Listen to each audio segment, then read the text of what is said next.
ইলমা ফামান আখাযাহু আখাযা বিহাযযি ওয়াফির। সেই এলমে দিন যারা হাসিল করলো তারা যেন পরিত্যক্ত সম্পদ থেকে বিরাট অংশ লাভ করলো। তো যাই হোক, মানুষ একে একে চলে যাইতেছে, বহুত রাত হয়েছে, 12টার কাছাকাছি হয়ে গেছে। তো এখন মানুষ তো বসার কথা না। তা আল্লাহ পাক রব্বুল ইজ্জত ওয়াল জালাল আমাদেরকে বেশি বেশি করে আমল করার তৌফিক দান করুন। সময়ের অভাবে দেখা গেছে আলোচনা করা হলো না, আরো পূর্বে থেকে সিদ্ধান্ত ভালো করে নেওয়ার উচিত ছিল।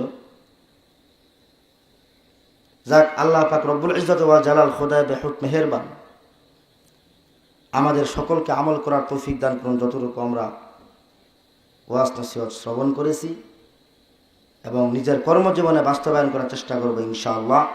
আলেমদের সুহবতে আমরা সদা সর্বদা থাকার চেষ্টা করব। সাধ্যমতো আমরা ইলমে দ্বীন হাসিল করার জন্য আপ্রাণ চেষ্টা চালিয়ে যাব। কে কে রাজি আছে ইনশাআল্লাহ? আল্লাহ পাক সকলকে কবুল করুন, আমিন। এবং সকলেই আমরা দাড়ি রেখে দেব, যারা যুবক ভাইয়েরা আছেন সকলেই মেহেরবানি করে দাড়ি রেখে দেব ইনশাআল্লাহ। আল্লাহ পাক আমাদের সকলকে কবুল করুন। ওয়া আখিরু দাওয়ানা আলহামদুলিল্লাহি রাব্বিল আলামিন।